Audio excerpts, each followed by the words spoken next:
So let's talk evaluations. This is always a fascinating topic for folks.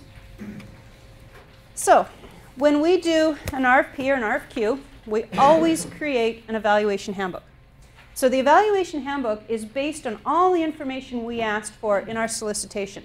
So it's going to include the questions we asked, the information we asked you to provide. It's going to include the benchmarks that we gave you in our solicitation, and it's going to include additional details. I mean, myself, I usually kind of use the 70-30 rule. 70% of the criteria in that evaluation handbook, more or less, should be in the solicitation, so all the vendors know. And the other 30%, those are the details that somebody experienced with this kind of work should tell us. We asked them about this, they should include these things.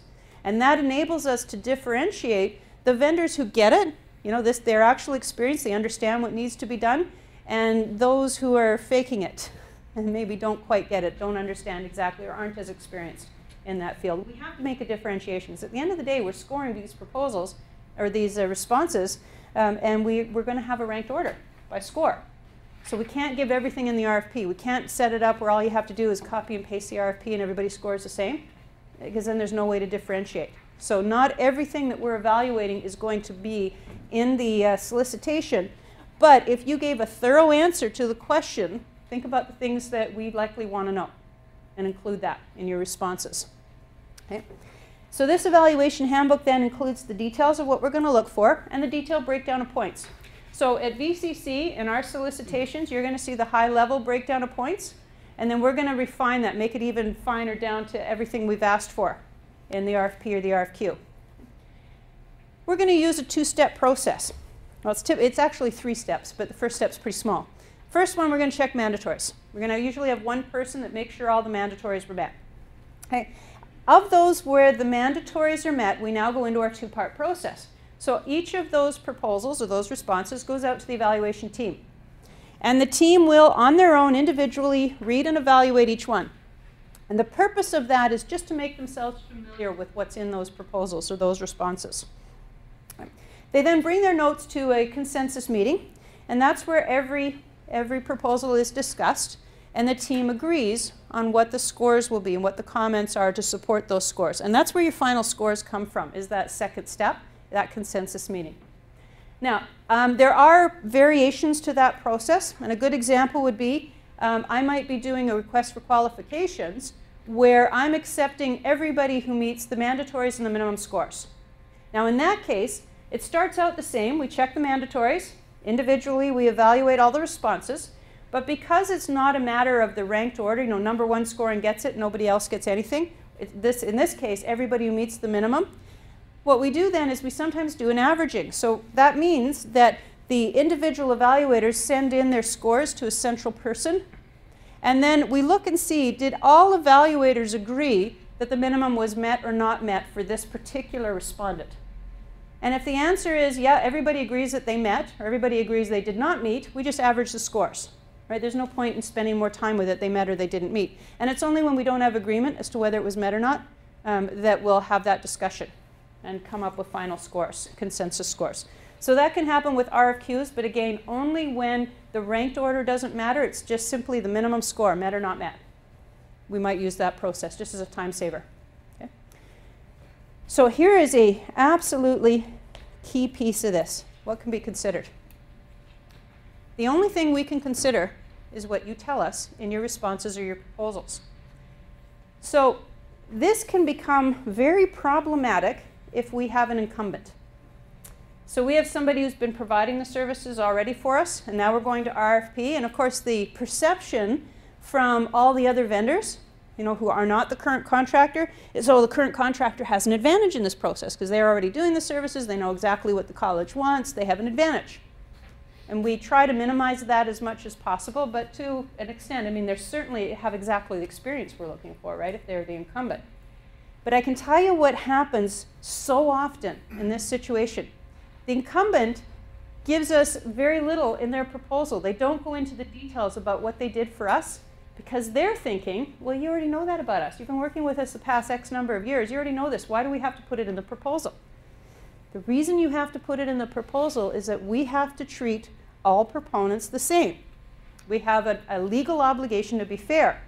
So if I happen to know that who your organization is, and I evaluate it based on what you said in your proposal and what I know about you, but I don't know anything about your organization, never worked with you before, so all I can go by is what you say, I'm not treating you guys the same. I'm actually contravening my legal obligations, to be fair.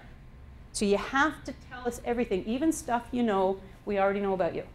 That's the only way we can maximize the points. Okay? Be very clear. And the one thing I always say with this, don't assume we know anything. When you're writing your response to your proposal, write it as though the evaluators have been living in a cave and have never heard of you. No matter who you are, how big an organization you are, how wonderful your reputation is, or how much work you've done with the college in the past, whoever's evaluating has never heard of you. Write to them. That's how to maximize your points. Okay. What can be considered? Very important piece of this, because I can't tell you how many incumbents have lost their contract because they didn't tell us stuff they knew we already knew, and we couldn't consider it unless they wrote it down. And due diligence in the process. So we have this two-step process. So you're looking at for RFPs, your proposal has been evaluated twice by every member of the team, individually, and then again in consensus. That's a pretty thorough process. Is it possible that we missed something? We give you a 0 because we couldn't find information, and it turns out later it's there?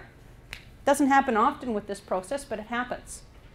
I mean, I've had debriefs where I've said, here's this question, you didn't answer it, we scored you 0. And the vendor has come and said, hang on a second, look on page 37 of Appendix X, it's right there. And on page 37 of Appendix X, yeah, it's right there. And you know what I say in a debrief when this happens? You hit it very well, the score stands. Really important that you answer the questions that are being asked in your RFP or your RFQ, and you make it easy for evaluators to find. Now, if you want us to look on page 37 of Appendix X, tell us to look there, and we'll give it a nice thorough read.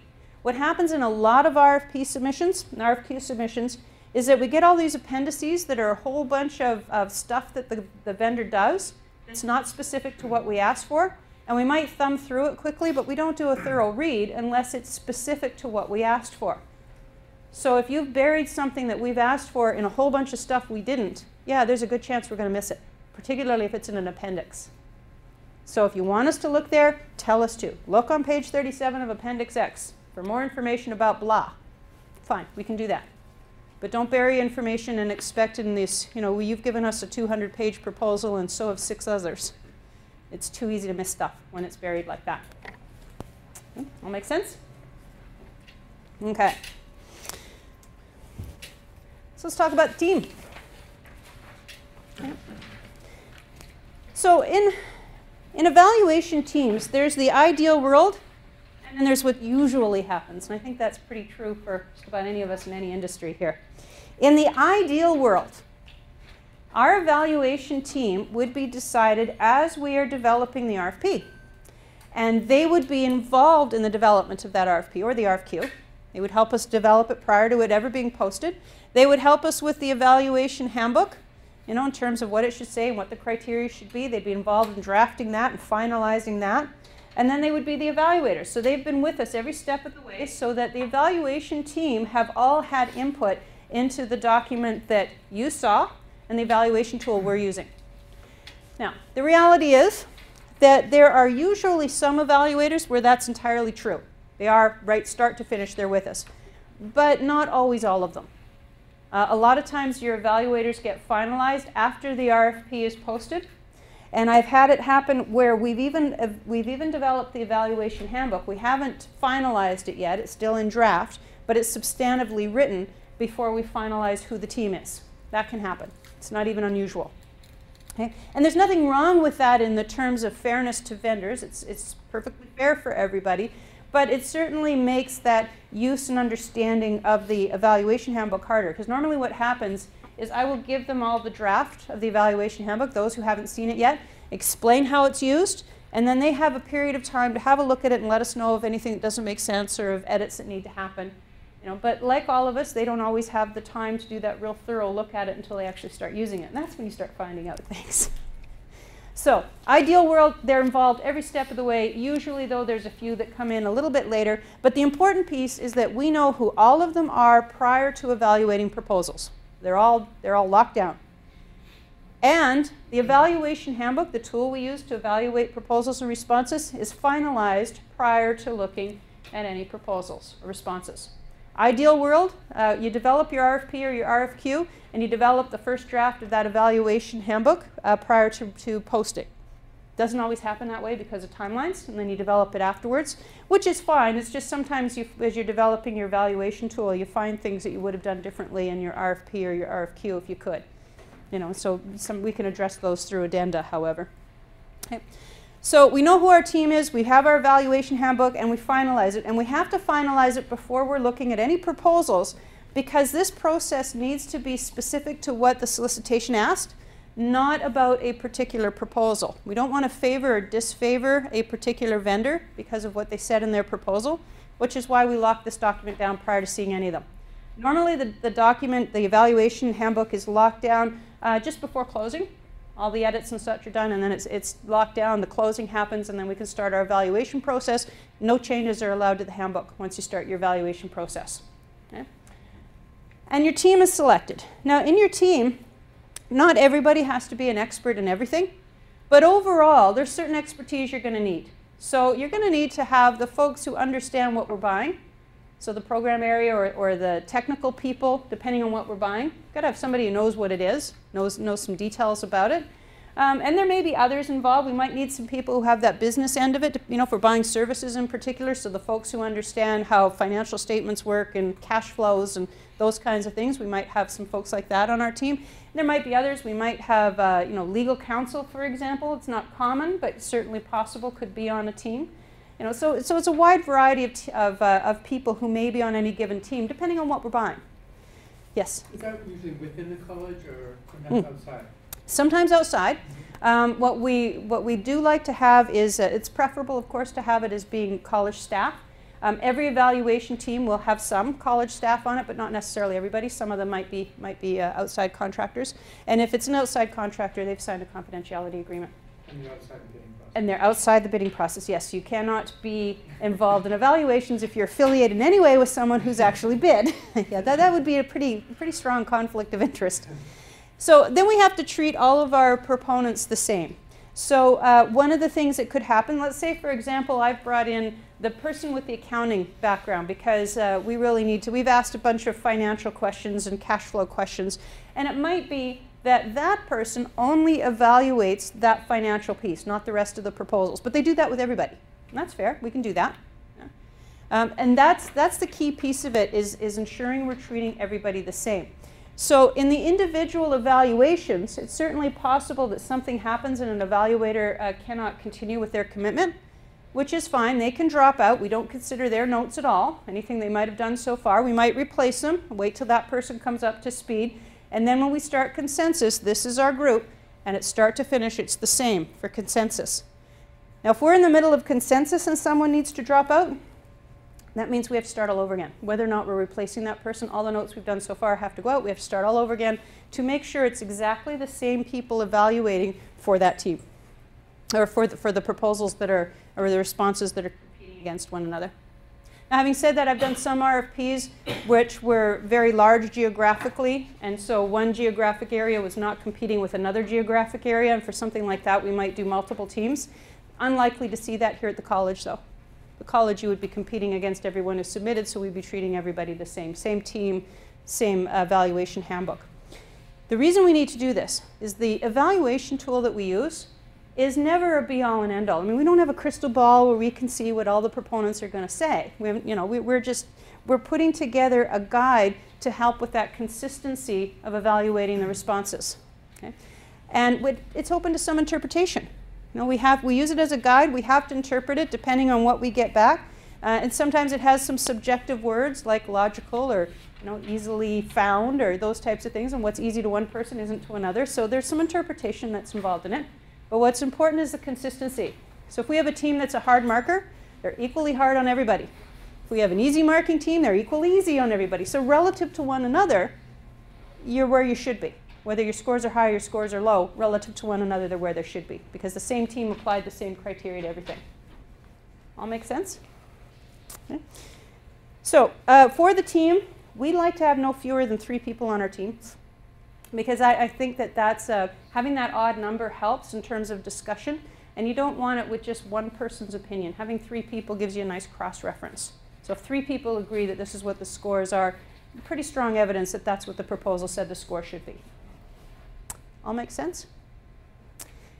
Let's talk timelines on this. For those of you that have had the experience of waiting and waiting and waiting, it seems like forever to find out if you were successful or not, why does it take so long? Let me tell you why it takes so long. Whenever we have an RFP or an RFQ close, and we start this evaluation process, here's how long it generally takes.